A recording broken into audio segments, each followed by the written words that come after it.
الله وبركاته.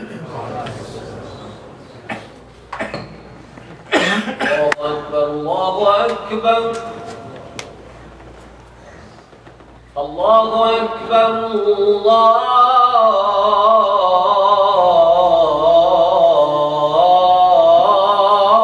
الله أكبر. أشهد أن لا إله إلا الله.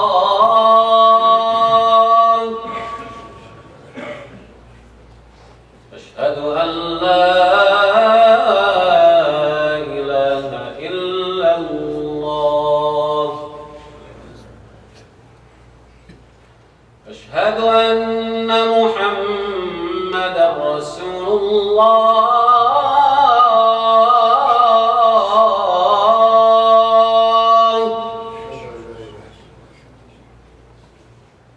أشهد أن محمدا رسول الله.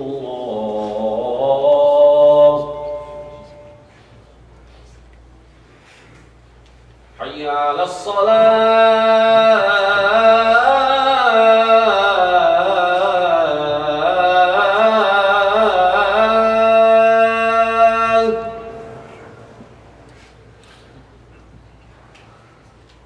حي على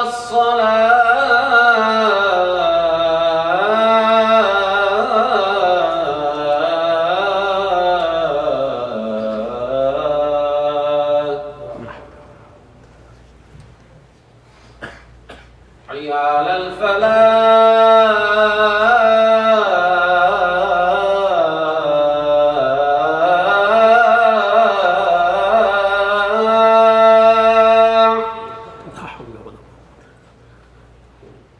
حي على الفلاح.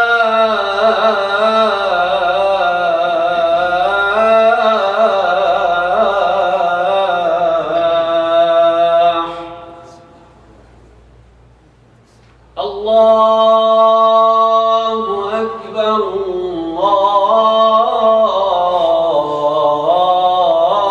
الله أكبر. لا إله إلا الله. دائما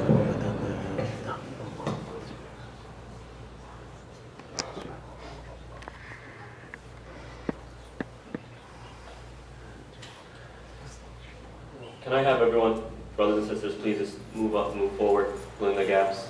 Jazakumullah khair. بسم الله الرحمن الرحيم.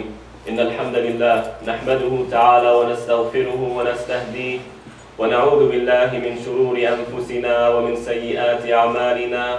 من يهده الله فلا مضل له ومن يضلل فلا هادي له. وأشهد أن لا إله إلا الله وحده لا شريك له. وأشهد أن محمدا عبد الله ورسوله أرسله بالهدى ودين الحق ليظهره على الدين كله وكفى بالله شهيدا. فصلوات الله وسلامه عليه. Indeed, all praise is due to Allah subhanahu wa ta'ala. He is worthy of worship and therefore we worship Him. He is Ar-Rahman Ar-Rahim, the most merciful, the benevolent, the all-compassionate, the all-kind, the wise, the all-wise and the all-knowledgeable. And therefore we submit our hearts to Allah subhanahu wa ta'ala. We trust Him and we love Him and therefore we submit to Him. And all praise are to Allah subhanahu wa ta'ala, and we ask Allah subhanahu wa ta'ala for His guidance. We ask Him to protect us from the evil actions of our own selves and the consequences of our evil actions. And we ask Allah subhanahu wa ta'ala to send His blessings and His peace and His praise to His Prophet sallallahu alaihi wasallam, the one who He sent to all of mankind as a source of guidance and mercy. يا أيها الناس اتقوا ربكم الذي خلقكم من نفس واحدة وخلق منها زوجها وبث منهما رجالا كثيرا ونساء واتقوا الله الذي تساءلون به والأرحام إن الله كان عليكم رقيبا. يا أيها الذين آمنوا اتقوا الله وقولوا قولا سديدا يصلح لكم أعمالكم ويغفر لكم ذنوبكم ومن يطع الله ورسوله فقد فاز فوزا عظيما. And my dear brothers and sisters, have taqwa, be conscious of Allah subhanahu wa ta'ala, and know that the reward of consciousness of Allah subhanahu wa ta'ala is happiness in this life and the next life. That Allah subhanahu wa ta'ala will be with you wherever you go, and He will protect you from any harms that may harm you, and He will guide you and grant you light. So we ask Allah subhanahu wa ta'ala to make us among those who have taqwa. And Allah subhanahu wa ta'ala tells us, and listen to the words of Allah subhanahu wa ta'ala, and remember that the one who is talking to you is talking to you directly. That the Quran is meant to talk to you on a one-on-one between you and Allah subhanahu wa ta'ala. The Quran was meant for every single person as an individual. The Quran is meant to guide you. The Quran is meant to bring you happiness and freedom. So when you listen to the words of Allah subhanahu wa ta'ala, remember the one who is talking. And remember the one who is listening, that is yourself. So when Allah subhanahu wa ta'ala says, Ya ayyuha alladhina amanu, udkhulu fi silmi kaffa, O you who believe, me and you, enter Islam entirely.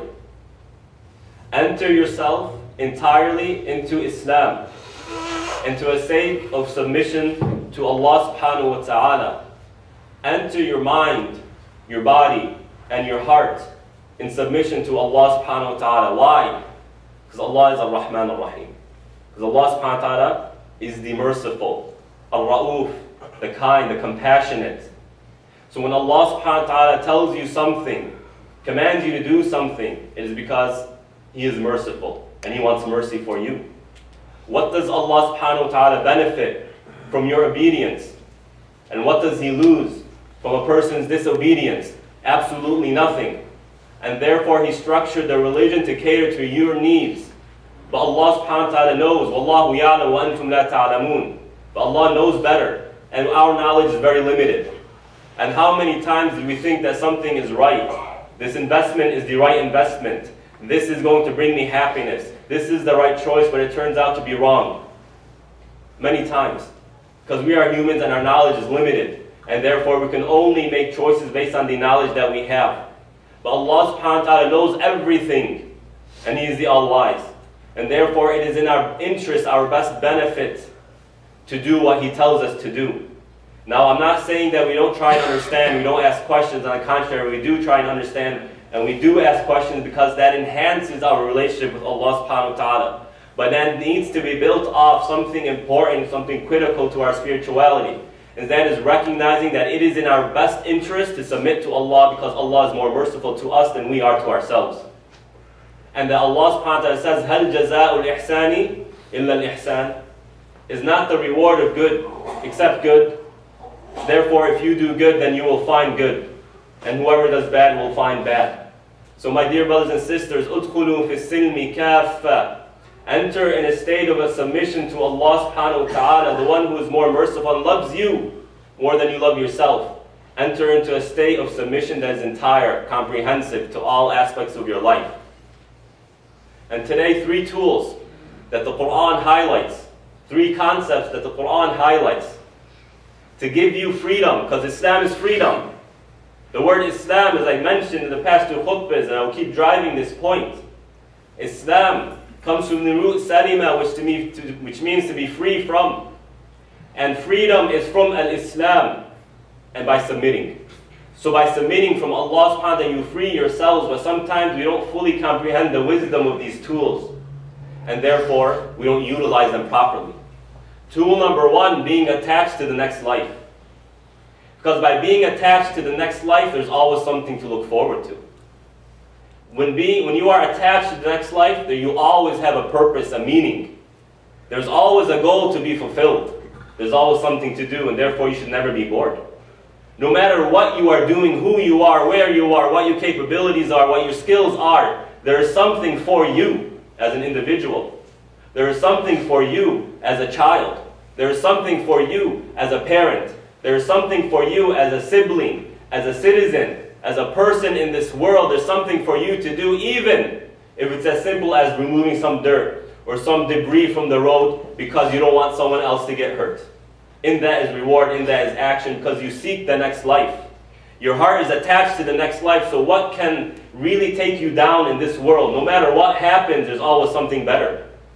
No matter what happens, there's always something for you to access. You are not excluded from anything. There is no exclusion when it comes to the next life, because the doors of Allah are always open. It's always easy to come to Allah subhanahu wa ta'ala. He calls you and says in the next life is something better for you. Do not be pleased with this life and forget the next life. That's harmful for you. It's not in your best interest, because what's in the next life is far superior to this life. So submit your hearts to Allah subhanahu wa ta'ala by remembering that there's something better waiting for you. There's something that Allah subhanahu wa ta'ala has prepared for you Himself. That the angels are preparing for you right now as we speak. And know that the currency of the next life is good deeds. So the more good deeds you are putting in your bank account with Allah subhanahu wa ta'ala, the more the angels are building for you. And just to give an example of the superiority of the next life over this life, Ibn al-Jawzi rahmatullah alayhi says, look at this. If you want to plant a tree in this life, what do you need to do? You need to buy the tools to dig the hole. So you need money. You need to spend time working. And you need the physical capability of digging the hole, or you need to hire someone to do it for you, and that costs some more money. And then you need to take the tree and drag it, or put it in your car and drive it to your home, and then lay it down in a certain way. And then you need to wait for the plants or the fruit or the vegetables to grow in order to benefit from it. And you need rain, which sometimes is not in your hands. Or if you take it from your own hose, then you need to pay money for it. And if the fruit or the tree is a seasonal tree, you get it once a year, and that's it. And the amount it produces is limited. And it's just this small tree. But in the next life, what does the Prophet ﷺ describe a tree to be? He says the shade of a tree will need 70 years for a skilled rider to pass. 70 years, can you imagine this? 70 years on a horse, going fast, a skilled rider, just to go from one start of the shade till the end of it. And that this tree is always blooming, it's always blossoming. It is self-sufficient. And you have fruit or vegetable, whatever you want. You pick it, and as soon as you pick it, another fruit comes in its place right away. And if you eat that second one, you taste it, you say, this is different. It's tastier. And then you take that one, a third one comes out, and it goes on and on and on, an eternal tree that is forever. A source of happiness for you that will never go away. And how do you earn this tree? Say subhanallah. That's it. So compare this life to the next life. It is in our best interest, it is in our freedom to be attached to the next life. And this doesn't mean we disconnect ourselves from this life. On the contrary. The one who is successful in the next life will be successful in this life, because they will utilize this life for the next life. So the Prophet ﷺ didn't live a life that was disconnected from realities, disconnected from people. On the contrary, he was the closest to people. He was the most connected to people, but what he did, he utilized his worldly affairs to the next life. So when he went to work, he remembered that al-amal ibadah, that working is an act of worship, because you are responsible for feeding yourself and feeding your family. That when he did a job, he perfected it, and he teaches us that Allah subhanahu wa ta'ala loves it when a person does something and they perfect it. And then those who work extra hard and make extra money, when they are saving it, make intention that some of this is going to go to the poor, to the needy, to good causes. And the scholars say that whoever works extra to make extra money with the intention of helping others out, then that is preferred. And that is worship, and that is good. That when you get married, the Prophet ﷺ teaches us marriage is a sunnah of the Prophet ﷺ, and in it is reward. And by having kids and raising kids, in that is reward. So take your life, what you are already doing, and remember that there's a next life better than you. And then connect the two, saying, I'm going to do this for the sake of Allah subhanahu wa ta'ala. So free yourselves from the burdens of this life. And know that some people fail in this life. They're not good at school. They're not successful in business. Things don't work out. Their marriage goes sour. Their kids aren't obedient. But by remembering there's a next life, their efforts are never wasted. Not like this life. Where if your company goes bankrupt, that company failed. But to Allah subhanahu wa ta'ala, the reward of your efforts and your patience in trying to make a company and feeding yourself, in that is there for you. And not only that, you get 10 times the reward. And Allah subhanahu wa ta'ala will take it and invest it for you. That is the next life. Free yourselves from the burdens of this life and the sorrows and the harm and the stress of this life, remembering that what's waiting for you is even better. And that whoever does a little bit, then they are successful in the next life. So free yourselves by being attached to the next life. Number 2, and this is a little bit interesting. Free yourself by fearing Allah subhanahu wa ta'ala. Now I get the question, why is there so much anger, and Allah subhanahu wa ta'ala threatens, and there's a hellfire, and He talks about throwing people in the hellfire, and the rage of the hellfire. Why all this? Is not Allah subhanahu wa ta'ala ar-Rahman ar-Rahim, the most merciful? Isn't He the most merciful? Why all this? Because in fearing Allah is freedom. Because when you fear Allah, you fear nothing else. And there's the phrase, there's nothing to fear but fear itself. We say no, there's nothing to fear but Allah subhanahu wa ta'ala. And when you fear Allah, what else is there to fear? And just to give you an example from the history of our scholars, Shaykh Ibn Taymiyyah rahmatullah alayh, his fear of Allah subhanahu wa ta'ala gave him the courage to do something that very rarely do you find someone capable of doing that. And because of his courage, he saved the lives of countless people. And that is when the Mongols were at the borders of Syria, Damascus. He went out to the general, the leader of the army. He went out to him. And these guys were criminals. They were murderers. They were just insane at the spilling of blood and the killing that they did. They say 800,000 people died in Baghdad when they entered Baghdad. 800,000 people. But Ibn Taymiyyah rahmatullah alayhi, because he only feared Allah subhanahu wa ta'ala, he had the courage to go to him. Is that not freedom? When you fear the hellfire, when you fear Allah subhanahu wa ta'ala's punishment, what you're essentially doing is freeing yourself from fearing anyone else, and therefore no one can control you. No one can control you. Dictators, they tend to use fear to control society, control population. Oh, the enemy's out there, they're coming to get you. But when you fear Allah subhanahu wa ta'ala, I could care less. Because the one who is above them, the one who's more powerful than them, I am attached to Him. There's nothing to fear but Allah subhanahu wa ta'ala. Free yourselves from this emotion of fear that is powerful by fearing only Allah subhanahu wa ta'ala. And that's how we understand fear in Islam. Why do we fear Allah subhanahu wa ta'ala? Because it frees us. What benefit does Allah subhanahu wa ta'ala get by making you afraid? What benefit does it get? Absolutely nothing. Therefore, it is in our service, in our interest to fear Allah subhanahu wa ta'ala. So fear Him and free yourself from fearing anyone else. And finally, free yourself with dua, by making dua. The free connection to Allah subhanahu wa ta'ala. Even our phones, our access to phones, right? Back 10 years ago, we had to pay, and it's like 10 text messages per month or 100 text messages per month. Anything above that, you start paying. Dua is a free connection. Anywhere, anytime. You don't need a signal. All you do is you raise your hands or just say, "Oh Allah," in any language you want. Hear me, and Allah is with you. Free yourself by utilizing dua for your own interest and your best benefit. Free yourself by recognizing dua isn't just about asking Allah for something.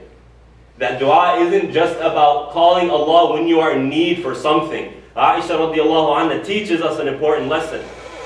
She says, ask Allah even if it's for a shoelace. Now any one of us can go right after prayer, go to Walmart or Target, buy a shoelace for $1. But even so, ask Allah subhanahu wa ta'ala for that shoelace, because it's not just about asking Allah for something that you need. It's about talking to Allah subhanahu wa ta'ala. It's about recognizing that Allah is always there for you. That wherever you are, He is there for you. He is there to help you. His love is there to give to you. His compassion is there to give to you.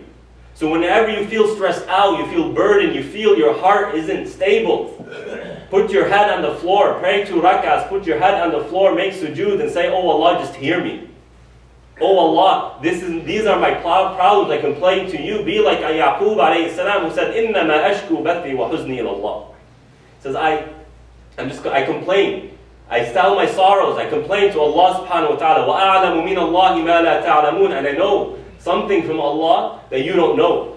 And that is Yusuf alayhi salam is still alive, and I will be reunited with him, because the dream Yusuf alayhi salam told his father tells him that although Yusuf has been lost for decades, he knows that eventually he will be reunited with him, but still he complained to Allah because he needed to get that out.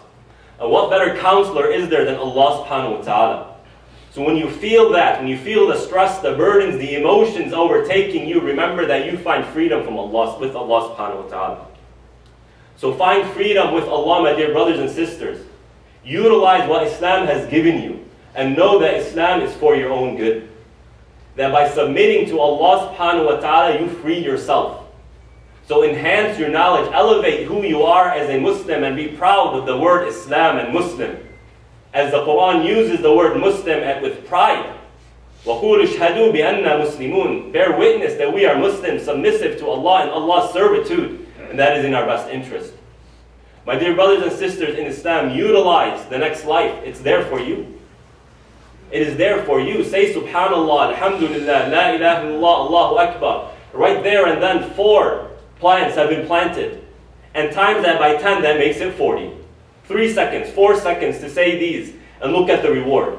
Now you have an eternity of pleasure waiting for you. So simple.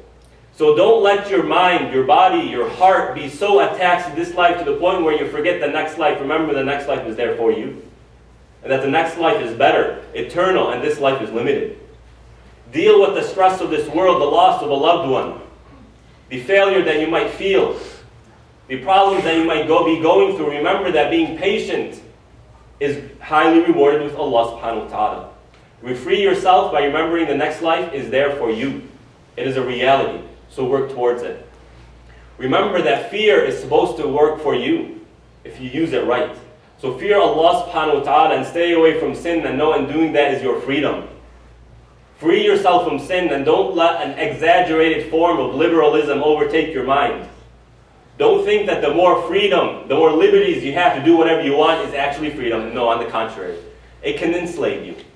And just to give a crude example, and I apologize for this example, but it's important for the youth who are still here and listening. When dealing with the opposite gender, know that Allah subhanahu wa ta'ala strictly limits the interaction with the opposite gender. Why? For your own freedom. Because if you do something illegal, something haram in Islam, that could potentially cause an unwanted pregnancy. And now you are enslaved to that child the rest of your life. There's nothing you can do about it. So that moment of pleasure that you've been seeking out, the moment of pleasure turns into a lifetime of enslavery. What are you going to do now? So when Allah subhanahu wa ta'ala tells you don't do that, fear Allah subhanahu wa ta'ala by before doing these acts of these sins. Fear Him is to free you. It's not to enslave you. Enhance your understanding of Islam and utilize dua. And know that dua is more than just asking Allah subhanahu wa ta'ala. It's about just talking to Him. And realizing that whoever you are, wherever you are, there's someone always there who loves you. So we ask Allah subhanahu wa ta'ala to help us utilize the tools of Islam, understand it properly. And we ask Allah subhanahu wa ta'ala to grant us freedom. Sallu ala Rasulillah. قولوا قولي هذا واستغفر الله لي ولكم.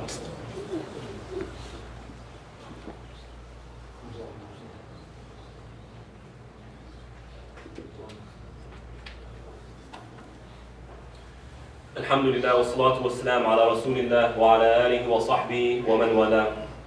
يا أيها الذين آمنوا ادخلوا في السلم كافة ولا تتبعوا خطوات الشيطان إنه لكم عدو مبين. O you who believe, enter Islam, enter a state of submission entirely with your bodies, your mind, your heart, your souls. And don't follow the footsteps of the shaitan, and know that he is a clear enemy to you. And recognize that Allah subhanahu wa ta'ala calls you إنما يأمركم بالسوء. اللهم صل على محمد. الشيطان يعدكم الفقر ويأمركم بالفحشاء. That the shaitan, the devil, wants you to be poor. He wants you to be stingy. He wants you to be unhappy. Whereas Allah يعدكم مغفرة منه وفضلا. Whereas Allah subhanahu wa ta'ala promises you bounties, pleasures, reward, freedom, and forgiveness. Your freedom is with Allah subhanahu wa ta'ala. Your enslavement is with the shaitan. And know that the shaitan hates you. He wants you to be unhappy. So follow Allah subhanahu wa ta'ala. Recognize that His religion is a pure religion. His commands are a pure command, giving you sanctity, elevating your status. Remember Allah subhanahu wa ta'ala's authority and His want of love for you and freedom for you. And recognize your shaitan is your enemy and he wants you to be enslaved. We ask Allah subhanahu wa ta'ala to forgive the believers. We've asked Allah subhanahu wa ta'ala to grant us peace and happiness in this life and the next life. We ask Allah subhanahu wa ta'ala to make us better believers, to enhance our understanding of the faith. We ask Allah subhanahu wa ta'ala